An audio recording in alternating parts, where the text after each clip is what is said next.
Muy buenas tardes, con el gusto de saludarles en otra emisión más de Perfiles del 6 y en esta ocasión tenemos el gusto de charlar con Israel Rivas Bastidas. Él es presidente del Movimiento Nacional por la Salud, Padres de Niños con Cáncer, AC. Don Israel, bienvenido, muy buenas tardes. Gracias, Julio, buenas tardes, es un gusto estar contigo y desde luego también con tu auditorio. Gracias. Lo hemos visto desde hace ya bastante tiempo, sobre todo después de la pandemia, que esto se vino a agudizar, encabezar este movimiento pues de exigencia hacia el gobierno en turno de la salud. La salud lógicamente para los pequeños con cáncer, pero la salud hacia el pueblo mexicano. ¿Cómo ha sido esta lucha que usted ahora junto con otros padres de familia pues han desarrollado en estos últimos años? Justo, Julio, ha sido larguísimo, diríamos, peregrinar. Nosotros le podemos llamar como que ha sido una noche muy larga y muy oscura. Es una noche que ha durado más de 5 años, ya casi 6 años. Una larga noche de desabasto de medicamentos y de procedimientos para nuestras niñas y niños con cáncer, que, quiero decirlo, desafortunadamente no solo ha afectado a nuestras hijas o a nuestros niños que padecen esta terrible enfermedad, sino a muchos sectores de la población, adultos, a otros niños que padecen otro tipo de enfermedades crónicos degenerativas. Es decir, la escasez de medicamentos, el deterioro continuo del sistema de salud mexicano ha barrido con todo y ha afectado, pues, desafortunadamente a todos los sectores de la población.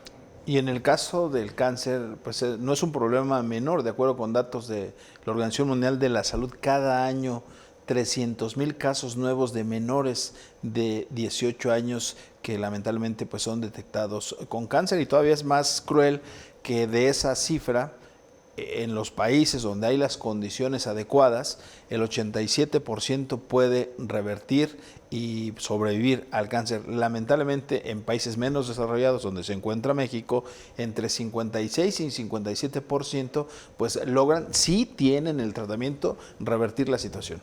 Así es, Julio. Mira, aquí la situación es muy complicada porque tener el tratamiento es tenerlo en tiempo y forma, es decir, no mañana ni pasado mañana. El tipo de cáncer más común en menores son las leucemias, y de las leucemias el tipo más común es la leucemia linfoblástica aguda en sus 3 diferentes tipos. Y ahí quiero hacer una acotación muy curiosa de ciertas cifras. Hay países que son pioneros en el cáncer infantil. Uno en Latinoamérica es el Uruguay, ¿no? Tuvieron un presidente, el presidente Tabaré, que fue un oncólogo pediatra. El otro país es Nueva Zelanda. Estos países son pioneros en el cáncer infantil. Te voy a decir una cifra muy interesante de ellos. Por ejemplo, Nueva Zelanda y Uruguay, en la leucemia linfoblástica aguda de riesgo habitual, tienen el 100% de sobrevida. Pero desafortunadamente a veces en México se cree que somos un país subdesarrollado. No es cierto. En México durante años se pusieron los pilares para tener un sistema de salud muy bueno. El Seguro Popular, por ejemplo, es reconocido en muchos ámbitos de la salud, que lo desaparecieron. La OMC, la Organización Mundial de la Salud, la Organización Panamericana de la Salud y otros grandes países reconocieron el aporte de México a este tipo de seguros.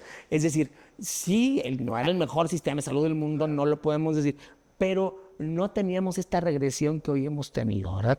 México tenía una tasa de sobrevida en el 2018 de arriba del 76%. Hoy cifras oficiales demuestran que ha habido una regresión entre, como tú bien dices, del 56 y 57%, 57 y 56%. Esto es alarmante porque esas son cifras oficiales. Aparte está lo que no se dice. Mucha gente se nos ha hecho creer en este régimen que el cáncer es una enfermedad incurable. Y esto no es cierto. El cáncer infantil es una enfermedad curable cuando hay tratamientos en tiempo, cuando hay detección temprana, que eso también ha costado mucho. Y en México se detectan nuevos, imagínate, nuevos cada año, aproximadamente entre 3,000 a 5,000 casos nuevos de cáncer infantil. Solo en el país se calcula que hay aproximadamente entre 30 a 40,000 niños con cáncer. ¿Por qué no hay una cifra establecida? Porque es increíble que hoy el gobierno mexicano, a través de la Secretaría de Salud, no tiene un censo de personas con cáncer, no tiene un censo de personas, de niños con cáncer. Es decir, nosotros le decíamos alguna vez a los funcionarios de la Secretaría de Salud, ¿cómo es que compran medicamentos? Esto es muy parecido a como una madre de familia acude al supermercado a comprar la despensa, los víveres, y no sabe ni cuántos hijos tiene, ni en qué edad están, ni qué necesidades están. Porque no es lo mismo comprar comida para un chico de preparatoria, ¿verdad?, que para comprar para un bebé, ¿verdad? Lo mismo sucede con el cáncer. No son las mismas dosis. No hay un padrón, entonces. Ese ha sido uno de nuestros grandes reclamos hacia el gobierno mexicano, que se empezó a hacer un censo. Lo deshicieron, no sé con qué intención, ¿verdad?, hayan deshecho este censo y dijeron que lo iban a volver a hacer porque estaban infladas las cifras. Pues hoy no tenemos esas cifras y el gobierno mexicano no sé cómo compra, no se lo deja a los hospitales y no hay un censo de personas enfermas con cáncer. Esa es una realidad. Para la gente que nos está viendo, cabe recordar, pues lógicamente que esta lucha usted la inicia porque pues tiene una pequeña, Dana, la cual pues padece esta enfermedad. Claro, mi hija Dana, ¿verdad?, mi querida hija Dana, que tiene ya 10 años de edad, ella comenzó con un diagnóstico afortunadamente temprano, un día 2 de febrero del año 2018. Le tocó la transición entre el Seguro Popular y el INSABI y nos tocó de tener los medicamentos en tiempo y forma a no tenerlos. El problema es que el cáncer no espera. La gente común, digo, yo antes de estar en contacto con esta enfermedad, pues no sabía realmente qué es lo que se necesitaba para combatir una enfermedad de este tipo. No es una quimioterapia la que llevan. Llevan un protocolo en el que aproximadamente a los niños se les da entre 18 y 20 medicamentos en diferentes momentos y en diferentes tiempos. Pero ese protocolo va marcando en qué día son semanales, en qué semana lleva esta combinación de estos tantos medicamentos. Y detrás de ese protocolo hay una serie de una investigación médica de más de 80 años que dicen que el protocolo para el tipo de leucemia, porque hay muchos tipos, por ejemplo el de mi hija, que era una leucemia linfoblástica aguda de alto riesgo con la translocación genética en un gen en el 619, pues se necesitaban este tipo de medicamentos así administrados. Pero no para la otra semana, ni para el otro día, ni al cortar las 120 semanas, ni cambiar, ni sustituir, como en su momento equivocadamente dijo Jorge Alcocer, el entonces secretario de Salud, que se podía sustituir el metrotexato fácilmente.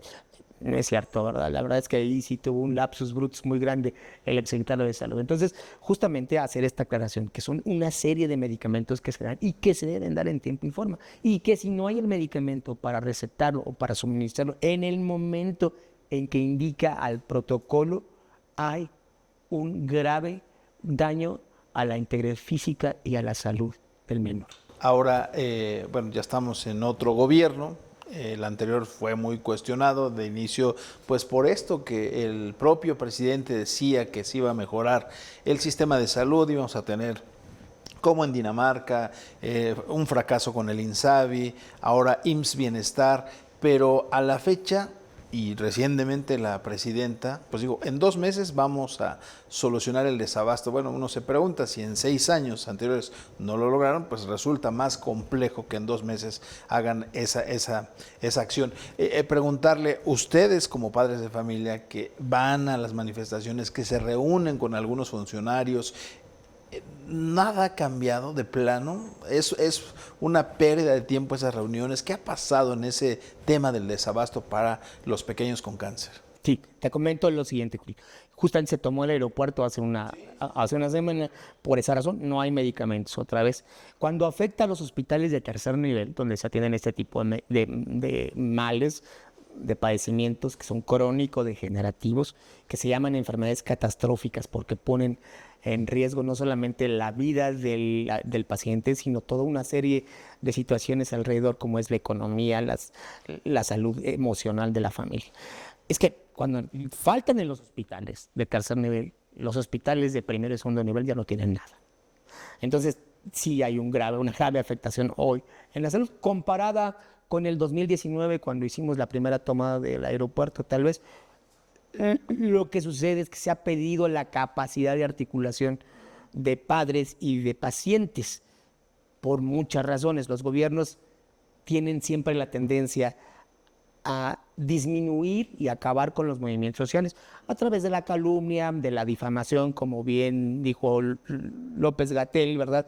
Que nosotros éramos padres golpistas y queríamos golpear y derrocar al gobierno, ¿verdad? Pigmenio Ibarra llegó a decir que su servidor era un agente pagado por la CIA. Y ahorita le quiero preguntar algunas cuestiones. Sí, claro. Entonces, ¿qué sucede finalmente?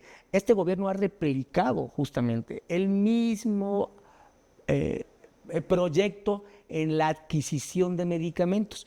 Las farmacéuticas mexicanas, por el pleito con el gobierno, pararon su cadena productiva, salieron a comprar medicamentos oncológicos pensando que era muy fácil.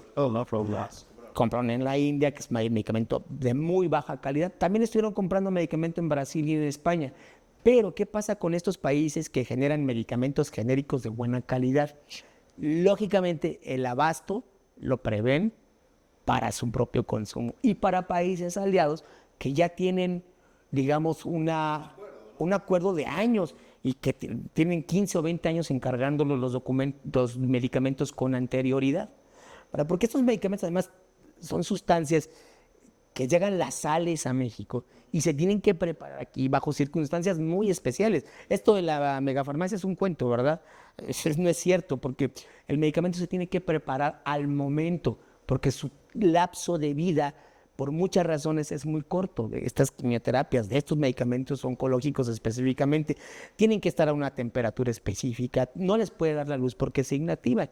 Entonces, es el mismo cuento, es la misma receta. Las compras consolidadas a través del IMSS están saliendo a buscar medicamentos, a ver quién les vende, ¿verdad?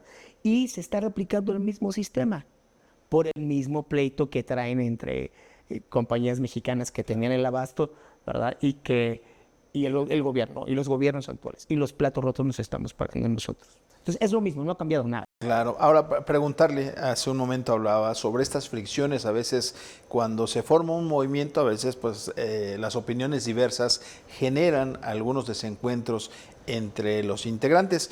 ¿Qué ha pasado con ustedes, con este movimiento? ¿Siguen los que iniciaron? ¿Ha habido cambios? ¿Se han separado? ¿Qué ha pasado con este movimiento? Sí, hay sustancialmente siempre, como te decía, el gobierno intenta dividir, ¿verdad? Divide y vencerás.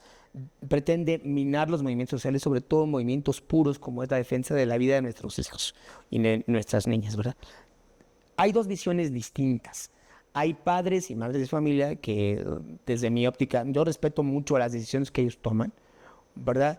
Pero que un grupo de padres no estamos de acuerdo en irse a sentar a negociar con el gobierno federal. ¿Por qué razón? Por la principal razón de que los derechos humanos no se negocian, están plasmados en una carta magna, están plasmados en la Constitución. El gobierno tiene la obligación de proveer los medicamentos. Que se hayan peleado con quien quieran, a mí no me importa. Que los van a traer, que les va a costar caro, a mí no me importa. Es decir, su obligación es dar en tiempo y forma. Yo no necesito negociar un derecho humano fundamental. Pongo un ejemplo muy concreto, ustedes que son prensa. Ustedes no pueden negociar su libertad de expresión, su libertad de prensa. Está plasmado. Son derechos que no están sujetos a negociación.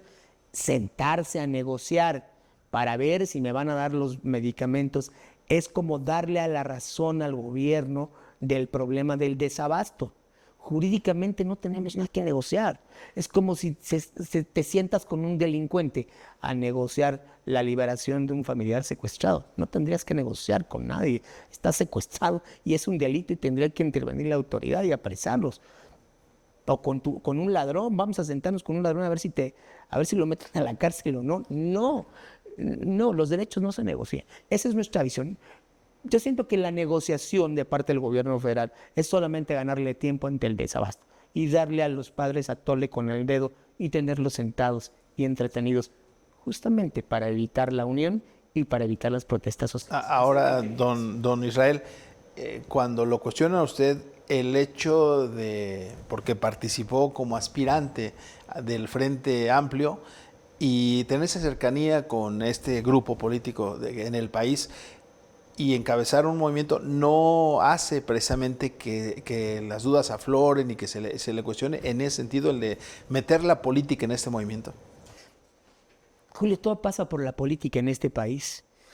Es decir, todo se diseña a través de políticas públicas que se generan a través de los gobiernos. Yo creo que la única manera de cambiar un país es a través de la política.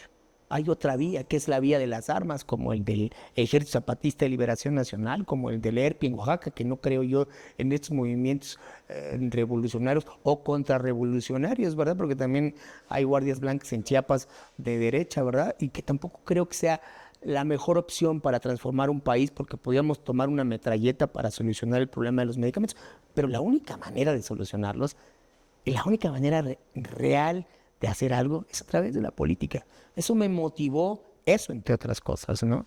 Porque realmente si analizamos, en este país sobran los motivos para poder hacer algo por el país, ¿no? Me motivó los niños con cáncer, mi propia hija, mi propia historia familiar, ¿no?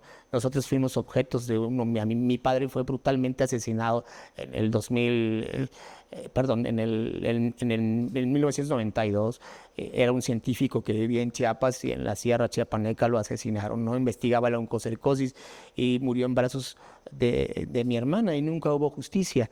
Entonces, todo eso, todo ese bagaje de experiencias, de persecución política que vimos de parte del entonces gobierno de José Patrocinio González Garrido, que hoy, por cierto, están en Morena, ¿verdad? Nos motivó a decir, bueno, ya hemos sufrido mucho. Secuestraron alguna vez a mi cuñado allá en el estado de Chiapas y fuimos objeto de un secuestro terrible. Hoy día, por levantar la voz, ¿sufre hostigamiento? ¿Se siente vigilado? Sí, sí, es más, tenemos una averiguación previa ante, bueno, ya no se llaman carpeta de investigación ahí en la Fiscalía de la Ciudad de México por amenazas en redes sociales, por amenazas personales, por amenazas telefónicas. Sí nos han amedrentado, sí nos han amenazado físicamente, descaradamente funcionarios nos han dicho, no tomen esta calle, ¿verdad? No tomen el circuito interior, porque acuérdense que tienen 2 órdenes de aprehensión, Israel, acuérdate que tienes 2 órdenes de aprehensión, me dijeron desde Gobernación, ¿verdad? Y si vuelves a tomarte las hacemos valer, pues adelante. ¿Qué espera? ¿Qué está esperando el gobierno? No es la pregunta del millón. Si me tendrían que detener por ataques a las vías generales de comunicación, yo creo que se han tardado. Finalmente, el 15 de febrero próximo es el Día Internacional de Lucha contra el Cáncer. Tomando como referencia el tema, ¿qué sigue en esta lucha? ¿Ustedes continuarán? ¿Cómo avisora el tema en lo inmediato? Un problema muy grave social se le viene a este gobierno, lo hemos dicho hasta el cansancio, si no hay medicamentos, no porque yo sea el que dirija a los padres ni a los pacientes, eso es una mentira que el gobierno quiere pensar, los pacientes tienen y los padres la capacidad muy grande de organizarse y los médicos y las enfermeras, y va a ocurrir un fenómeno social muy grande por el desabasto de medicamentos si no lo paran. ¿Verdad? Lo aclaro, si no lo paran. Y se están uniendo y se están organizando y vamos a ver más toma de carreteras y vamos a ver más resistencia civil pacífica para exigir los medicamentos. ¿Qué vamos a seguir haciendo nosotros desde el Movimiento Nacional por la Salud y también desde el Frente Cívico Nacional, dándole asesoría jurídica gratuita a la gente para poder justamente proveer a través de las vías jurídicas necesarias esos medicamentos y exigir a las diferentes instancias de gobierno que se les dé los medicamentos? Ahora tenemos un problema, ¿quién nos va a dar los amparos con la elección de jueces? Ese es un tema muy complicado. Pues ahí queda abierto otro tema para una próxima charla. Agradecerle el que haya estado con nosotros en este espacio, es un poco de lo que pudimos conocer sobre esta lucha. Esperemos que no se llegue a esto que usted anticipa. 2 meses, dijo la presidenta, estaría resuelto el problema. Veremos qué es lo que ocurre. El presidente dijo 14 veces. Ya lo estaremos viendo. Es Israel Rivas Bastida, presidente del Movimiento Nacional por la Salud, Niños con Cáncer AC. Muchísimas gracias, gracias a ustedes por acompañarnos y nos vemos en otra emisión más de Perfiles del 6. Muy buenas tardes.